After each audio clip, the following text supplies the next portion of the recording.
Hey everyone, it's Bond here for Dr. Pennsylvania. Today we have past periodical number 24.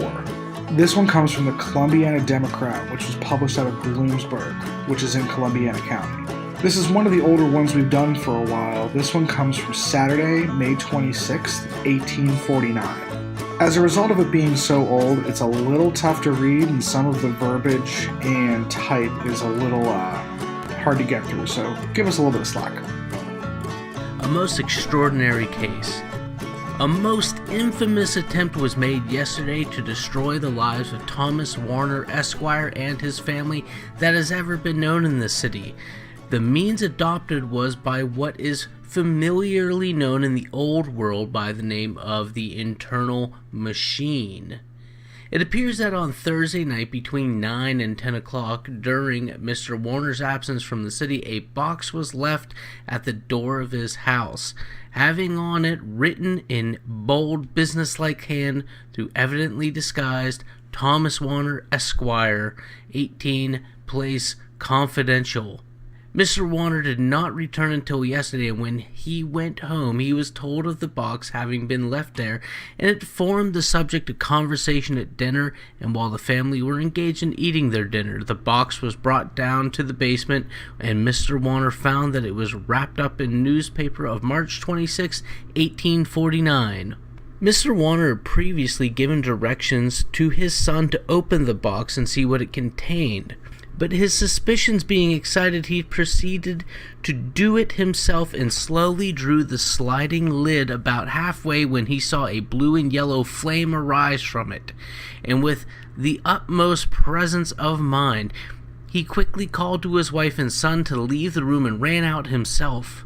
Immediately afterwards, an explosion took place which shook the whole building, and the report was heard a long distance from the house.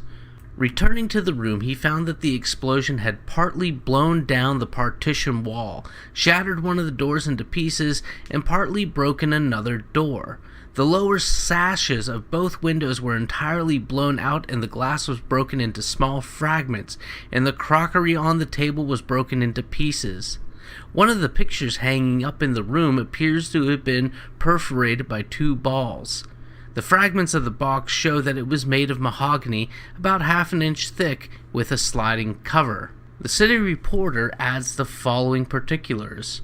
The box was delivered to the servant girl at about 10 o'clock on Tuesday evening, and, in the absence of her husband, Mrs. Warner, with the curiosity natural to her sex, attempted to open it, but a piece of twine which hindered the lid from opening deterred her, and it was only on the dinner table of the family in the basement of the building that Mr. Warner first saw the villainous affair.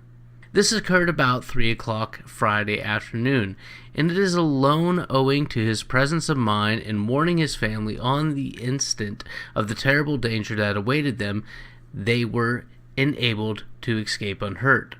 The face of the rascal left it was painted black, and he evidently intended to disguise himself so that he could not be easily identified, which he has unfortunately been enabled most effectually to do.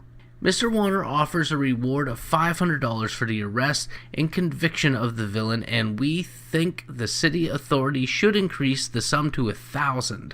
The box was evidently fabricated for the purpose to which it had been applied, and everything in relation to it broken, and most unprincipled the heartless scoundrel.